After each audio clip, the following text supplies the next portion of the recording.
Welcome back to Conspiracy and Crime for another Halloween short story. This story that I bring you goes all the way back to 1982.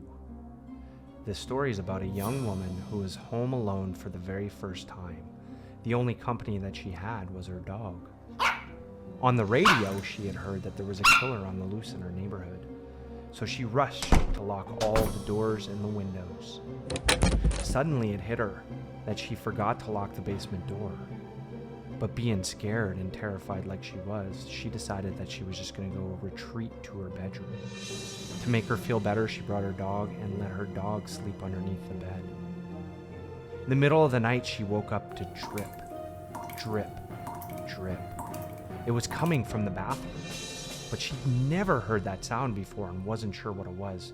Frightened, she reached down to her dog for some comfort, and her dog started licking her hand. After a little while, she went back to sleep. In the morning, she woke up and went to the bathroom to get possibly a drink of water. She noticed that there was blood all over the walls and on the floor, and she noticed that the dead dog was laying right by the toilet. What she read next sent chills down her spine. It said, and I quote, "Humans can lick too."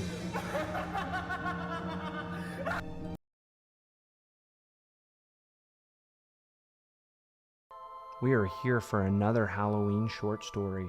This story takes place in 1973 in the small town of Fond du Lac, located in Wisconsin. On Halloween night in 1973, Lisa French had dressed up to go out trick-or-treating. She was very excited and made it through the day and wanted to get out there to get her candy. She didn't get to go very far. Little did she know, her neighbor, Gerald Turner, had other plans for her.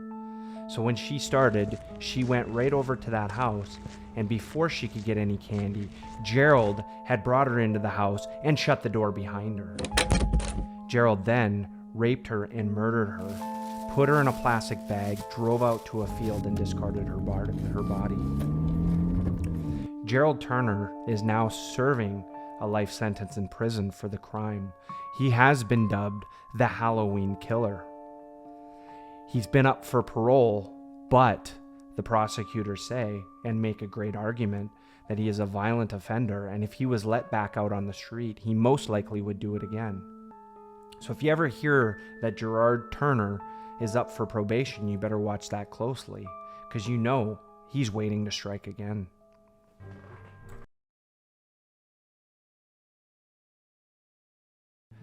This story takes place in Ohio on Halloween of 2010. Devon Griffin, upon returning from church, found his stepdad shot 5 times in the head. He found his brother Derek bludgeoned by a hammer, and his mother Susan raped and shot as well. He didn't know what to think.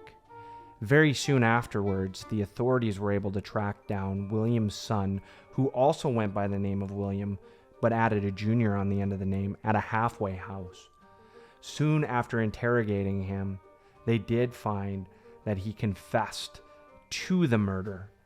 It is said that the son, or the youngest William, was 25 years old and dealing with schizophrenia. Now, Devon Griffin no longer has a mother, a stepfather, or a brother because of the schizophrenia of his stepbrother.